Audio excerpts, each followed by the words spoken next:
സലിമടവൂർ എന്തിനാണ് ഈ കാപട്യം എന്തിനാണ് ഉള്ളതുപോലെ പറയണ്ടേ അല്ലേ? CPM-ൻ്റെ ജനറൽ സെക്രട്ടറിയാണ്, അദ്ദേഹത്തിൻ്റെ കാര്യങ്ങൾ പറയാലോ. അദ്ദേഹം ഇന്ന് മദനിയാണ് കൂട്ടുപിടിച്ചിരിക്കുന്നത്. മദനി അദ്ദേഹത്തിൻ്റെ സുഹൃത്താണ്, ഒക്കെ ചങ്ങായിയാണ്.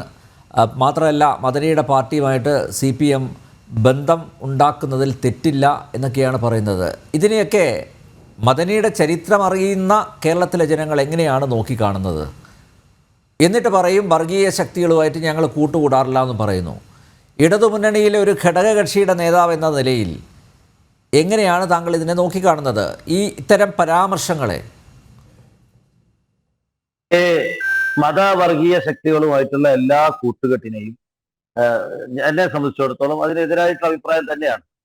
അപ്പോ ഇവിടെ അത് എല്ലാ തരം ശക്തികളും, അത് ഭൂരിപക്ഷ വർഗീയ ശക്തികളാവട്ടെ ന്യൂനപക്ഷ വർഗീയ ശക്തികളാവട്ടെ, എല്ലാം ആപൽക്കരമാണ്, എല്ലാം ഒന്നിന് വളമാണ് എന്ന് വിശ്വസിക്കുന്ന ആളാണ്. അപ്പൊ അതേക്കുറിച്ച് എനിക്ക് നമ്മെ സംബന്ധിച്ചിടത്തോളം വ്യക്തമായ നിലപാടുണ്ട്. ഇവിടെ നിങ്ങൾ ചർച്ചയിൽ വരാത്ത പ്രധാനപ്പെട്ട ഒരു പ്രശ്നം എനിക്ക് പറയാനുണ്ട്. ഈ സംഭവം നടക്കുന്ന സമയത്ത് എൻ്റെ ഒരു അകന്ന ബന്ധു, എൻ്റെ വളരെ അടുപ്പമുള്ള ഒരു കുടുംബം ആ സമയത്ത് ആ വെടിവെപ്പ് നടക്കുമ്പോൾ ആ സ്ഥലത്തുണ്ട്. എൻ്റെ ബന്ധുവാണ്, എൻ്റെ വളരെ അടുപ്പമുള്ള ആളുകളാണ്. അപ്പൊ അവരവിടെ പറയുന്നത് ഒരു സുരക്ഷാ ഉദ്യോഗസ്ഥനും ഈ സ്ഥലത്തില്ല. നമ്മൾ ചർച്ച ചെയ്യേണ്ടതല്ലേ? അതായത് റോഡില്ലാതെ ഓഫ് റോഡ് 5 കിലോമീറ്ററോളം അകലെയുള്ള നടന്നു മാത്രം പോകാൻ പറ്റുന്ന സ്ഥലത്ത് 100 കണക്കിന് സന്ദർശകർ വരുന്നു. അവിടെ പെട്ടെന്ന് ഒരു അപകടം, ഇത്രയും വലിയ അഴിഞ്ഞാട്ടം നടന്നിട്ട്, ഇത്രയും 6ഓളം ഭീകരവാദികൾ അവിടെ അഴിഞ്ഞാട്ടം നടത്തിയിട്ട് അവരിൽ ഒരാളെ പോലും വെടിവെച്ചിടാൻ ഒരു സുരക്ഷാ ഉദ്യോഗസ്ഥന് അവിടെ ഉണ്ടായില്ല. മരിച്ചു വീണ് കിടക്കുന്ന ആളുകൾ, വെടിയേറ്റ് കിടക്കുന്ന ആളുകൾ ഒന്ന് എഴുന്നേറ്റ് ഇരുത്താൻ ഒരു സുരക്ഷാ ഉദ്യോഗസ്ഥരും ഇല്ലായിരുന്നു. അവിടുത്തെ ഈ പോണി കൊണ്ടുകൊണ്ടുവന്ന ആളുകളും അല്ലാത്ത ആളുകളും ചെയ്തത് എല്ലാവരും ഭയപ്പെട്ട് പരസ്പരം ഓടി. ഇവരൊക്കെ തന്നെ പല വഴിക്കായി.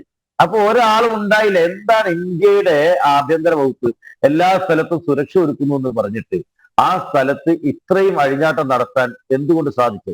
അപ്പൊ ഞാൻ ബലമായി വിശ്വസിക്കുന്നു, ഈ സ്ഥലത്തെ ആളുകളൊക്കെ തന്നെ ക്യാമറയിൽ ആ ഭീകരവാദികളുടെ ഏകദേശം രൂപം കിട്ടിയിട്ടുണ്ട്.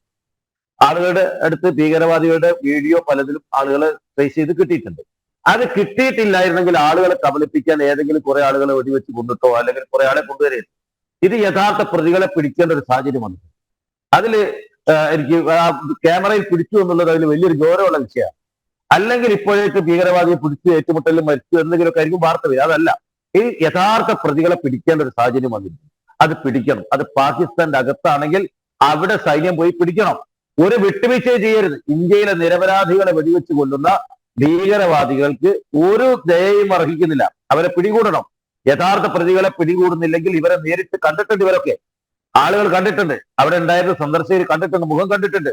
അപ്പൊ അവരെ പിടിക്കണം. വന്നാൽ നിങ്ങൾ ആരെ അറസ്റ്റ് ചെയ്താലും ഇവിടേക്കുള്ള ആളുകൾക്ക് പറയാൻ, സന്ദർശകർ മൊത്തം എത്രയോ ആളുകൾ കണ്ടല്ലോ, ജനങ്ങൾ അവിടെ കൊല്ലപ്പെടാത്ത എത്രയോ ആളുകളുണ്ടല്ലോ. അപ്പോ അവര് പറയട്ടെ. അപ്പോ ഈ കാര്യത്തിൽ ഗൗരവമായിട്ടൊരു അന്വേഷണം ഈ രാജ്യത്ത് വേണ്ടത്. ആഭ്യന്തര വകുപ്പിന്റെ പരാജയമാണ്. ഈ 28 ആളുകളോളം അവര് ഗവൺമെന്റിനെ വിശ്വസിച്ചുകൊണ്ട്, സുരക്ഷിതത്വം വിശ്വസിച്ചുകൊണ്ട് പോയ ആളുകളാണ്. അവിടെ ഒരു സുരക്ഷയില്ലായിരുന്നു. ഇവരെന്നോട് പറയുന്നത് ഞങ്ങള് നിസ്സഹായരെയൊന്നും ഒരാളും ഉണ്ടായില്ല. ഇത്രയും ആളുകൾ മരിച്ചു കൊണ്ട് കിടക്കുമ്പോ ഒരു ഗവൺമെന്റിന്റെ ഭാഗത്ത് നിന്ന് ആരും ഉണ്ടായില്ല. ഇങ്ങനെ നിൽക്കുകയാണ്, എന്ത് ചെയ്യും? അപ്പൊ അതേക്കുറിച്ചാണ് ഗൗരവമായി ചർച്ച ചെയ്യുന്നത്. അത് ഇതുവരെ ഉണ്ടായില്ല. ദയനീയമായി പരാജയപ്പെട്ട ആഭ്യന്തര വകുപ്പ്, അതേക്കുറിച്ച് ചർച്ച ചെയ്യണ്ടേ? അല്ലേ വേണ്ടത്?